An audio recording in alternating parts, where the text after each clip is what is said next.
Last Sunday we were thinking about the ministry of the Holy Spirit. And I feel more and more that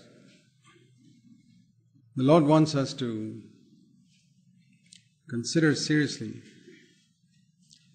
why He sent the Spirit to earth on the day of Pentecost.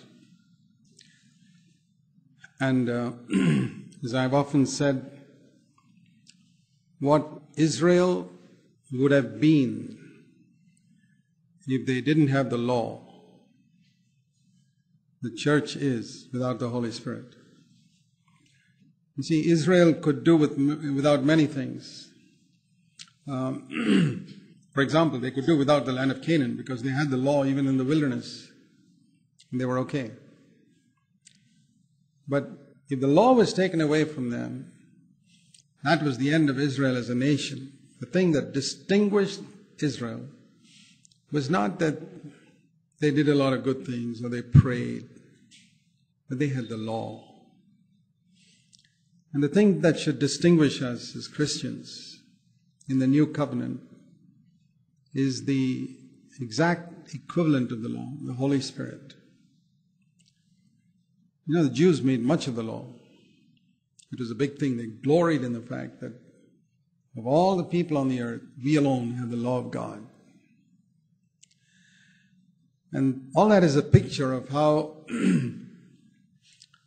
we should value the Holy Spirit. And I really believe that the reason for many of our problems is because we have not given the Holy Spirit His rightful place in our life or in our ministry. We have chosen to ignore Him. So, let me share with you a little more along that line. In Galatians chapter 3, first of all, Galatians, like Hebrews and like 2 Corinthians 3, these are some New Testament passages that contrast the Old Covenant with the New Covenant. And in Galatians 3, he talks about law and spirit almost right from the beginning. Verse 2, did you receive the Spirit by keeping the works of the law? A lot of people who think that I can receive the Holy Spirit if you do certain things. No, it's like a whole lot of people who think they'll get forgiveness of sins by doing certain things. No, it's by hearing with faith. How did we get salvation? Hearing with faith. How do we get the Holy Spirit? Hearing with faith. What do people get when they try to get forgiveness of sins through keeping the law? Nothing. What do people get when they try to receive the baptism of the Holy Spirit by fulfilling certain conditions? Nothing. So, and he says further, if you began by the Spirit, when you were baptized in the Spirit, you think later on in life you're going to now, okay, we started with the baptism of the Holy Spirit, but now we sort of have to keep certain commandments in order to be perfect. No, you're not going to be perfected by the flesh.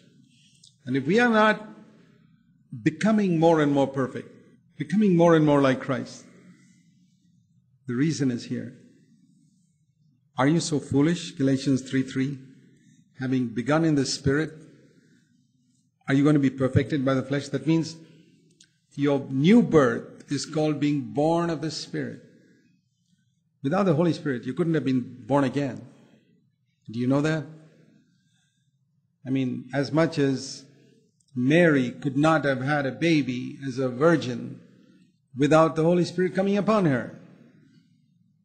As impossible as that. However much Mary prayed and fasted, nothing would happen. It's not praying and fasting that brought the body of Jesus into Mary's womb. It was the Holy Spirit coming upon her.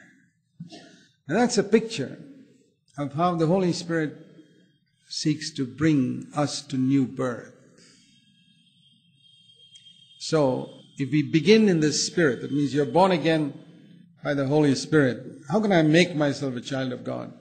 That's impossible. The Holy Spirit comes and makes me a child of God. And He says, you started right. Now, after that, are you going to become holy by doing certain things? See, that's what all false religions teach. All false religions teach that you can make yourself holy. You can improve your conduct, maybe your character, but you can't change your nature. Only God can do that.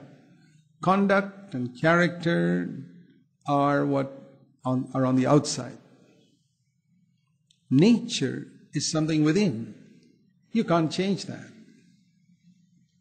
And we should never mistake a change in our outward conduct and being better behaved and learning to say thank you and sorry and being gracious and nice.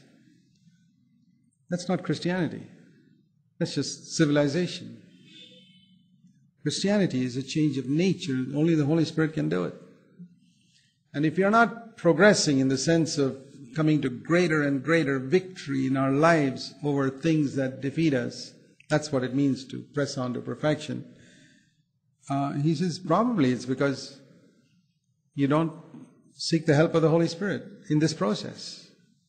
And then you're exactly in the same category as those other people out there who think that, there are even Christians who think you burn candles and do some novenas and things like that and you become a child of God, or sprinkle some water on a child.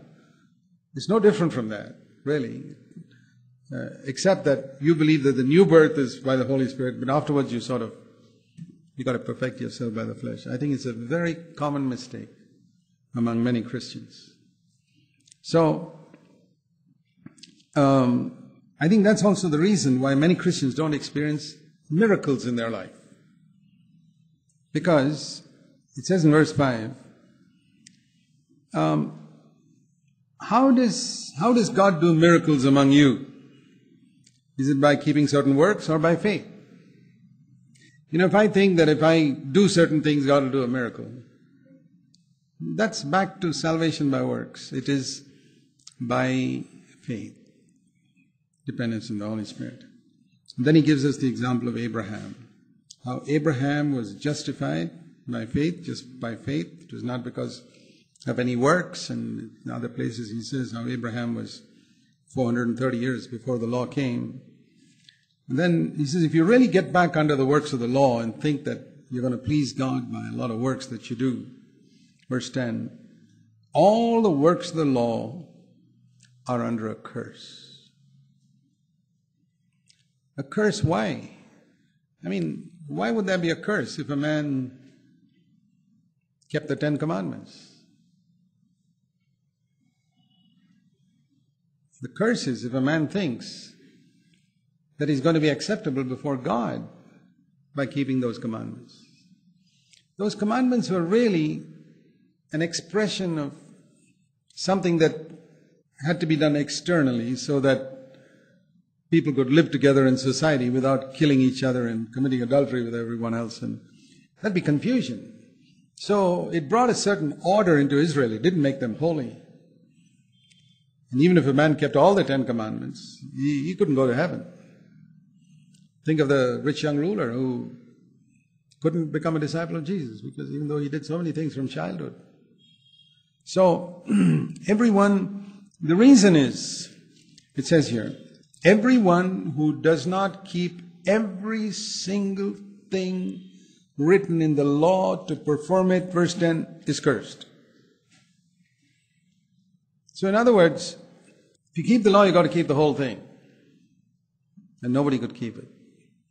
And if you broke it once, that was it. You're finished for life. So no one can be justified by the law. But the Bible, even in the Old Testament, says in Habakkuk, the righteous man shall live by faith.